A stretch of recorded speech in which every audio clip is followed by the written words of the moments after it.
안녕하십니까. 북한 탐사의 이윤걸입니다. 지난번에는 김정철이가 공연에도 참가하고 또 참가 이후에도 에릭 클랩턴 관련된 여러 가지 굿즈들을 다 샀잖아요. 그럼 이 모아서 이런 것들 사서 뭐 했을까요? 궁금하시죠? 집중해 주십시오.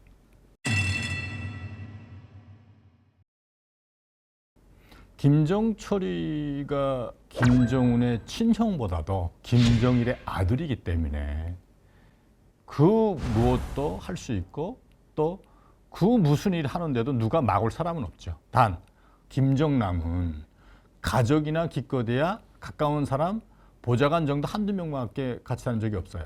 근데 김정철은 12명 정도를 항상 같이 다녔어요. 일반 사람들보다도 특별한 혜택이라고 볼 수 있고, 이건 어떻게 보면 김정철이 무엇인가 일을 같이 하고 있다는 그런 점을 미뤄볼 수도 있다는 전제라고 저는 봅니다. 아니에요.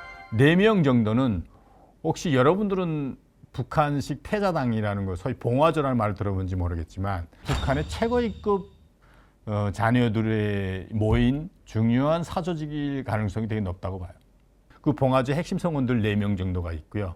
김정철이 여자친구와 함께 동행하지 않았을까 하고 생각하고 있습니다. 물론 경호원도 있고 그 중에는 김정철이가 특별히 만든 샛별 밴드라는 게 있거든요. 에릭 클랩턴의 공연 DVD나 또는 여러 가지 이제 CD가들 보고 그대로 연습도 하고 그래가지고 함께 공연도 기획하고 비슷한 공연을 북한 내부에서 하는 걸로 알고 있어요. 거의 모든 걸 같이 한다고 봐야 되지 않을까요? 거기에는 심지어 김정은과 이설주까지 참가하는 걸로 알고 있거든요. 그러면 그 밴드는 거의 북한 내부에서는 일반 밴드라고 말할 수는 없죠. 또 김정은과 이설주가 참가할 정도면 이설주는 여러분들 다 아시다시피 운하수 관현악단으로 시작해가지고 모란봉까지 올라갔다가 김원균 명칭 음악무용종합대학으로 됐는데 그게 졸업생이기 때문에 일정한 수준 없이는 그게 어창가겠죠. 그렇다는 의미에서는 거의 뭐 북한에서 모란봉 악단이 유명하다고 하지만 그 밴드로 본다면 아마 제일 최고가 아닐까요? 저는 그렇게 생각합니다. 그 2010년, 11년 사이에 계속 운영된 걸로 알고 있고 12년, 13년까지도 제가 운영된 걸로 알고 있어요. 이미 스물스물 아니라 2011년 말부터 11년 12월부터 김정일이 죽고 나서부터는 김정은이가 거의 뭐 1인자로 된 상황이기 때문에 그럼에도 불구하고 김정철이 계속 일을 했다는 거는 김정철의 북한 내부에서의 지위가 우리가 생각하는 것보다 훨씬 높다고 봐야 되지 않을까 하는 생각이 듭니다.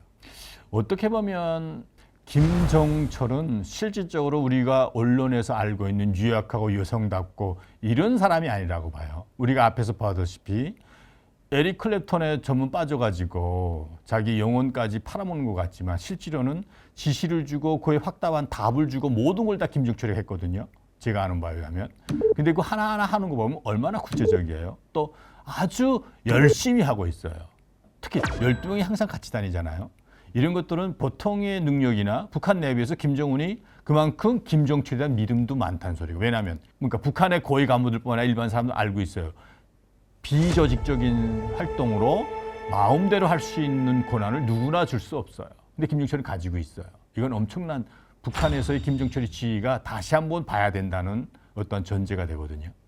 우리가 정확히 한 가지 알아야 될 게 뭐냐면 원래는 김정일이 김정철한테 권력을 넘겨주려고 그랬는데 본인이 고부한 걸로 알고 있어요. 그런 측면도 분명히 있고 또 김정철이가 남자로서 여러 가지 김정은과 같은 비슷한 일을 하게 된다면 곧 권력에 대한 간섭이 되기 때문에 의도적으로 피하고 있는 걸로 저는 봅니다. 처음에 봉화조는 김정철 중심으로 만들어진 것보다도 김정철과 김정은이 아직까지 권력을 이양받기 전에 핵심 축군들을 중심으로 소위 북한의 핵심 고위층, 다시 말해서 중앙당, 우리말하면 장차관 이상급의 자식들과 함께 동아리 비슷하게 움직이다가 점차적으로 김정은이 김정일의 권력을 이양받기 위해서 떨어져 나가면서 김정철을 중심으로 움직이고 있었거든요. 여기 김정은이 있다가 참여하는 식으로. 그런데 지금은 그 봉화조가 사실은 되게 중요한 역할을 하고 있는 걸로 알고 있습니다. 그 안에서 많은 일들이 벌어지는 걸 알고 있어요. 특히 북한에서 새로운 거리가 만들어지고 새로운 거리가 만들어질 때 여러 가지 물자들이 움직이고 해외에서 수입하고 수출하고 뭐 이런 것들도 다 걔네들이 직접 중요한 역할을 하면서 수익도 보고 심지어 봉화조의 작업 능력이 1억 달러를 넘는다는 말을 할 정도로 네. 그만큼 중요한 사조직일 가능성이 되게 높다고 봐요.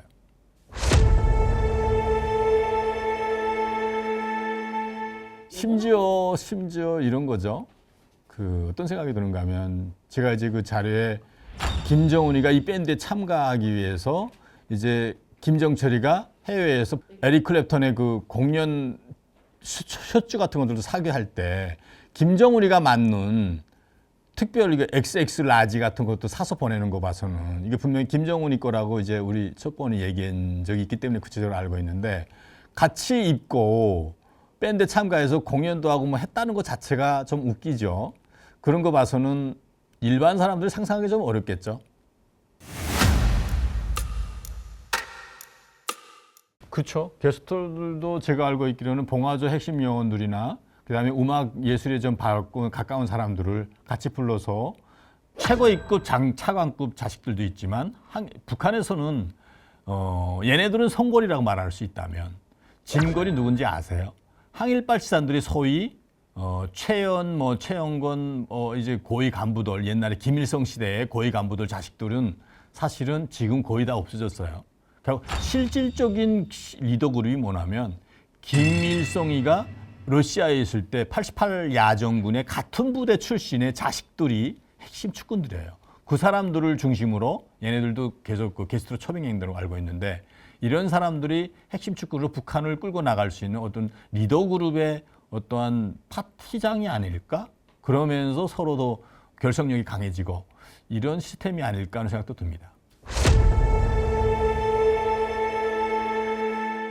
김정철은 에릭 클랩턴이 팬이지만 김정은은 브리트니 스피어스 팬으로 알고 있어요. 그래서 김정철한테 위임해서 브리트니 스피어스의 DVD를 특별히 사가지고 김정은에게 보내는 걸 알고 있고 오늘 처음 공개하지만 아버지 김정일은 트럼펫을 잘 불었지만 김정은은 나름대로 피아노도 일정하게 하고 색소폰 같은 거의 프로 정도까지 알고 있는 거로 그러니까 불 줄 아는 걸 알고 있어요. 그래서 같이 함께 공연도 할 때 그 브리트니 스피어스의 노래도 이따금씩 듣기도 하고 Baby One More Time 이런 것도 직접 불렀다는 거를 나는 그 옆에 있는 소식통들 통해서 들어봤어요. 어떤 노래인지 제가 한번 들어보긴 봐야 되겠는데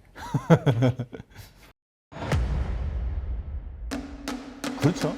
북한에서는 일반 사람들은 모르겠지만 거의 해외에서 나갔던 사람들이 중국 노래나 러시아 노래를 이전의 세대는 좋아했지만 김정남부터는 거의 스위스에서 둘 다 공부했으니까 김정철이나 김정은이가 거의 영국이나 이제 프랑스 그쪽의 사람들의 노래를 되게 좋아한 거로 저는 알고 있어요. 실질적으로 김정은이가 갑자기 고등학교 졸업 못하고 귀국해가지고 초등학교 마지막 졸업 학년 때 왔거든요. 그 이유가 고등학교를 해외에서 그러니까 선진국에서 받으면 인권이나 인성이나 이런 측면에서 거의 소구화될 거를 우려해서 급히 김정은을 귀국시킨 걸로 알고 있어요.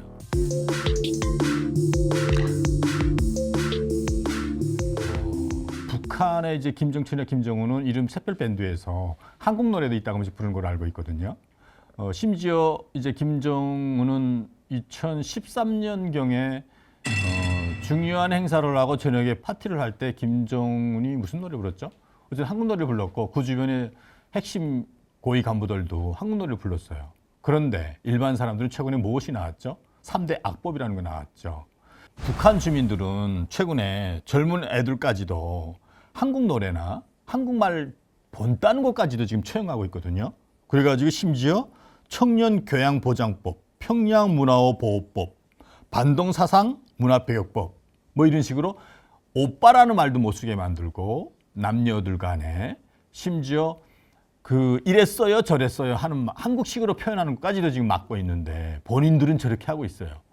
북한 주민들 그걸 알면 어떻게 생각할까요? 내로남불 떠나서 저는 호환무치 아니면 독재자들만이 할 수 있는 거라고 생각됩니다.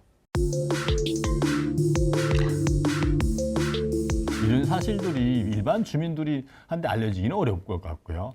또 그걸 만약 누설한다? 북한에서는 김 씨에 관련해 가지고 이런 것들을 알아가지고 직접 뒷담화하다가 실제 다 몰살한 경우도 있어요. 알아도 이 다른 사람한테 전달하다가 그냥 다 정치범으로 갑니다. 최근에는 유선통신 이제 그 유선 TV 같은 데 나와가지고 외국 그 영화 관련된 것들도 돈 조금 더 많이 내면 볼 수 있는 그런 시장이 조금 일부 이제 그 서구 방향으로 가고 있지만 그럼에도 불구하고 대한민국에 대한 얘기를 조금이라도 하면 잡아가고 죽이고 이럴 정도 점점 더 강해지고 있어요. 김정은 시대에 와서. 이건 뭘 말해주는가 하면 지난 2023년 12월 달에 대한민국을 적국으로 표현했어요. 적국. 이거는 우리가 지난시 김일성, 김정일이 내놨던 통일하겠다는 우리가 동포나 우리는 한 민족이다 이런 걸 떠나서 아예 무력으로 우리가 타고 앉겠다는 그런 의미로 받아들였다는 의미에서 아마도 북한 체제 내부에서 한류가 너무 퍼져가지고 그걸 막기 위해서 모지름을 쓰고 있지 않을까. 그럼에도 불구하고 북한 주민들은 제가 최근에 그러니까 5년 전, 10년 전에 들어간 사람들과 최근에 들어간 사람들의 가치관이 어마어마하게 빨리 변화가 있다는 걸 느껴지고 있어요. 그런 측면에서 아마 이런 오늘과 같은 사실들은 북한 주민들이 알면 아마 되게 화나가지 않을까. 훨씬 더, 예. 지금 여러분들이 알고 있는 모란봉 악단이나 또는 북한에서 공식 악단들에서 나오는 음악이나 예술은 분명히 북한의 일반 주민들이 우상화를 위한 1인 독재 체제를 어떤 완비하기 위한 또는 결속시키기 위한 시스템이지만 얘네들의 차원은 완전히 다른 거죠. 그런 측면에서 북한은 분명히 이중적인 구조를 가지고 있고 계급 구조다. 공산주의는 원래 이렇다고 저는 북한 주민들이 좀 깨달아야 될 것 같다. 화가 나죠. 그런 것들을 가지고 이 사람들은 몇천 달러씩 순간에 다 써버리고 있어요. 우리가 이런 것들에 대해서 조금 북한 사회를 다시 혁명으로 보는 오늘의 북한 관련된 뉴스라고 저는 생각하고 조금 더 이 방송이 앞으로 여러분들 댓글이나 이런 데 쓰면 조금 더 구체적으로 뭘 알고 싶다고 얘기하면 조금 더 우리가 더 구체적으로 나갈 겁니다. 그렇다는 면에서 다음번에는 이들이 모여서 그러면 과연 김정철이가 어떤 사람이었는지를 또 김정철을 통해서 우리는 김정은이 앞으로 북한이 어떻게 갈 것인가 조금 더 구체적으로 볼 수 있는 계기가 되었으면 하는 바람입니다. 오늘 여기까지입니다. 감사합니다.